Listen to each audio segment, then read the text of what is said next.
School के दिनों में रामायण और महाभारत हम सबने पढ़ी थी। उसकी स्टोरी की समझ हम सबको है।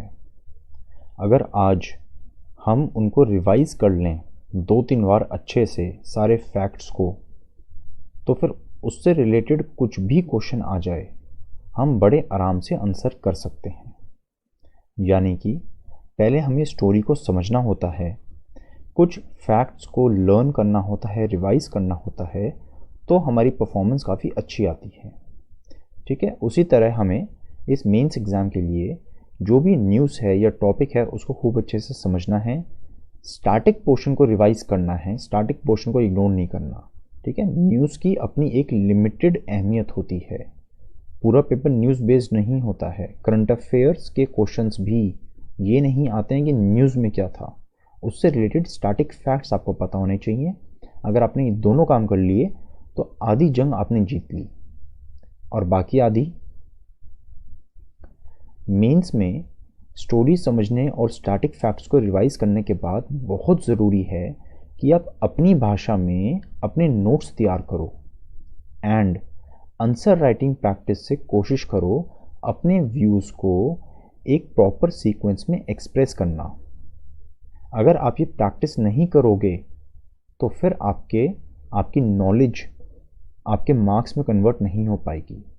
आंसर राइटिंग प्रैक्टिस आप चाहो तो खुद से करो, चाहो तो कोई ऑनलाइन रिसोर्स यूज़ करो, जैसे IAS बाबा का TLP प्रोग्राम होता है।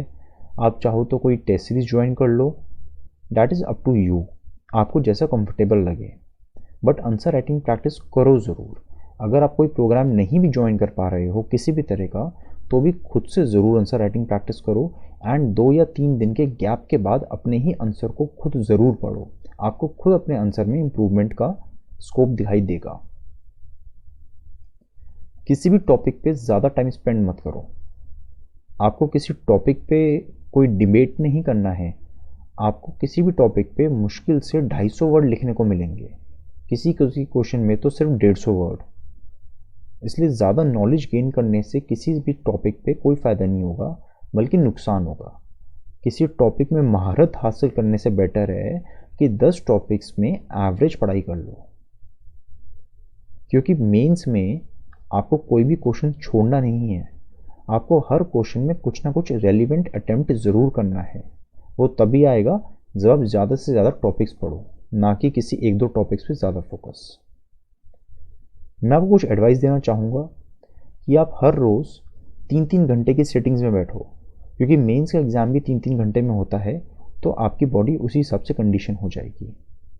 एटलीस्ट दिन में 3 सिटिंग्स तो करो ही, कोशिश करो 4 सिटिंग्स करने की 3-3 घंटे की।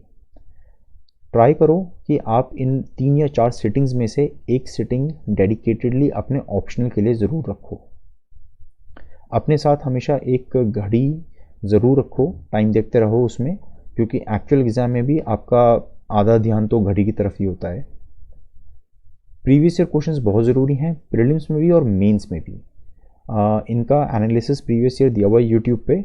आप चाहो तो विजन IAS के यूट्यूब चैनल पे देख सकते हो। उन्होंने मेंस का प्रीवियस ईयर क्वेश्चंस काफ़ी डिस्कस करे हुए हैं, 5 ईयर भी करे हैं, 3 ईयर्स भी करे हैं। टॉपर्स की कॉपीज़ ज़रूर देखो, लेकिन सिर्फ एक टॉपर की मत देखना, एटलीस्ट 3-4 डिफरेंट टॉपर्स की कॉपीज़ देखना। आपको आइडिया मिलेगा कि there is no single way of answer writing. सिर्फ एक ही तरीका नहीं होता है आंसर राइटिंग का, अलग अलग टॉपर्स थोड़ा अलग अलग तरीके से लिखते हैं। फिर भी आपको थोड़ी अंडरस्टैंडिंग क्रिएट हो जाएगी कि किस तरह से क्वेश्चन को अटेम्प्ट करना होता है। GS1 में काफ़ी सारा स्टैटिक पोर्शन ही है, बट मैं रिकमेंड करूँगा कि प्लीज़ उसमें चीज़ों को थोड़ा प्रायोरिटाइज़ करो।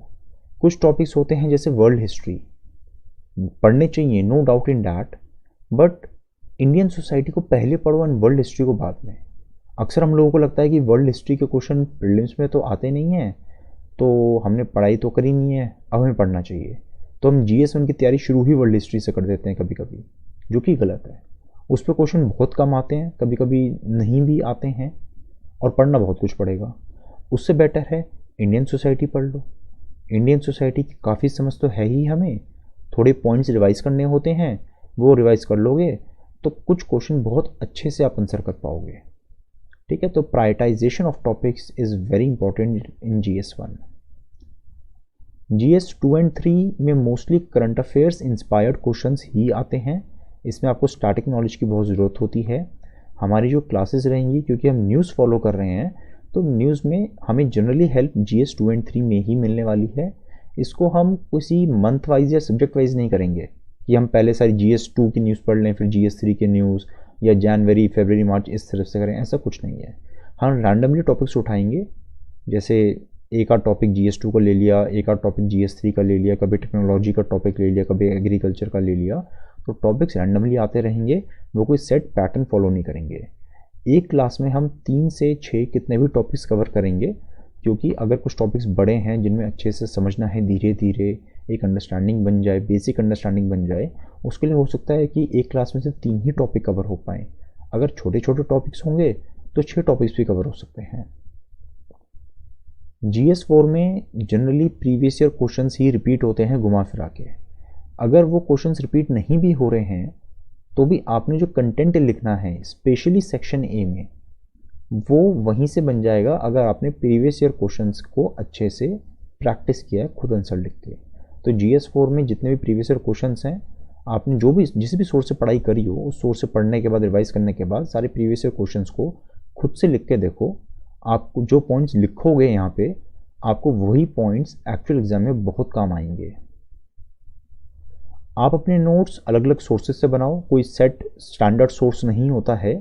जैसे आपकी कुछ स्टैंडर्ड बुक्स होती हैं, जैसे स्पेक्ट्रम हो गई, लक्ष्मीकांत हो गई, जो आपने ऑलरेडी पढ़ी हुई हैं चीज़ें, न्यूज़पेपर एडिटोरियल्स हैं या मंथली मैगजीन है, टेस्ट सीरीज़ हैं। आप टेस्ट सीरीज़ में जो चीज़ लिखोगे या टॉपर्स की कॉपीज़ में देखोगे, आप उन चीज़ों को जैसे जैसे आपको कोई भी पॉइंट अच्छा लगता है, आप उसको हाथ के हाथ नोट करते रहो एंड रिवाइज करते रहो डेली। नोट्स बनाने का मेरे ख्याल से और कोई तरीका नहीं है। आप ऐसा नहीं कर सकते हो कि सिलेबस में से एक टॉपिक चूज़ किया एंड पूरा दिन निकाल दिया उस टॉपिक पे ढूंढ रहे हैं, गूगल भी कर रहे हैं, बुक्स छान रहे हैं कि मुझे इसी टॉपिक का नोट बनाना है आज। वो थोड़ा प्रोडक्टिव नहीं होता है, ठीक है। तो प्लीज़ मेक श्योर आप जो भी पढ़ रहे हो अपना बुक्स एडिटोरियल जो भी पढ़े जा रहे हो पढ़ते रहो, एंड जो जो पॉइंट सामने आते रहे एक जगह नोट करते रहो। स्टडिंग एंड रिकॉलिंग दो बहुत अलग अलग चीज़ें होती हैं। अगले 3 महीने हम पढ़ाई बहुत करेंगे, लेकिन हम रिकॉलिंग बहुत कम करते हैं। हमारा फोकस होता है सिलेबस कंप्लीट करना, मंथली मैगजीन कंप्लीट करना, ठीक है ना, ऑप्शनल सब्जेक्ट पूरी तरह कंप्लीट कर लो। उस चक्कर में हम रिकॉलिंग की प्रैक्टिस नहीं कर पाते हैं। एग्जाम में हम पढ़ते तो कुछ भी नहीं है। जब एग्जामिनेशन हॉल में बैठे हो तो आप पढ़ोगे कुछ नहीं, आपको पूरे 3 घंटे रिकॉल करना है चीज़ों को। तो ये रिकॉलिंग प्रैक्टिस बहुत ज़रूरी है। आप डेली जितनी भी पढ़ाई करो, कोशिश करो कि रात को सोने से पहले एक बार रिकॉल करो कि आपने एग्जैक्टली आज क्या क्या पढ़ा।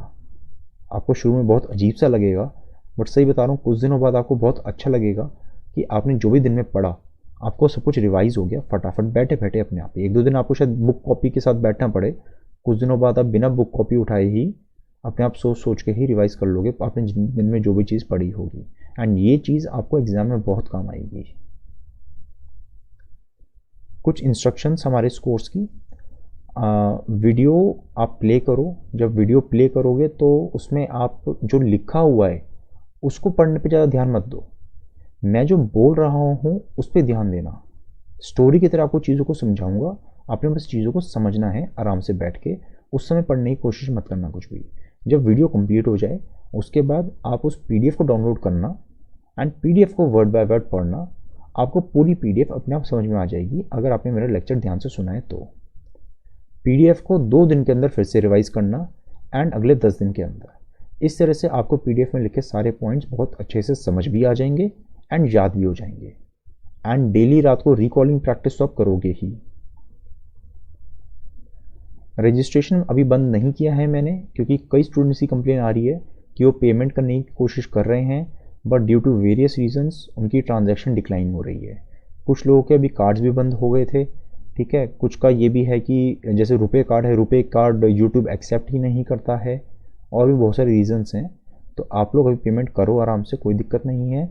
दूसरी बात ये कि जो मैंने पिछली भी वीडियो पोस्ट करी थी, एंड इस वीडियो के भी डिस्क्रिप्शन में मैं कुछ लिंक्स दे दूंगा जिनमें लिखा है कि अगर आप फ़ोनपे, पेटीएम या गूगल पे यूज़ करते हो तो आपको कार्ड की ज़रूरत नहीं है, आप इसके थ्रू भी पेमेंट कर सकते हो। बट वो प्रोसेस थोड़ा सा लंबा है, तो वो जो वीडियो की लिंक दूंगा मैं डिस्क्रिप्शन में कि आप इन तीनों से किस तरह से पेमेंट कर सकते हो। उन वीडियोस को देख लेना, धीरे धीरे आपको समझ में आ जाएगा एग्जैक्टली पेमेंट कैसे करनी है। वीडियोस हमारी जो आएंगी मंडे टू फ्राइडे हम पढ़ेंगे, एंड सैटरडे को रिवीजन वीडियो होगी जिसमें फटाफट आपको पूरा हफ्ते का एक समरी दे दूंगा मैं ब्रीफ में काफ़ी। तो ये जो वीडियोस होंगी ये हमारी रात को 8 बजे आ जाया करेंगी। ठीक है, तो जैसे आज मंडे है तो आज मंडे की वीडियो आज आपको रात को 8 बजे तक मिल जाएगी।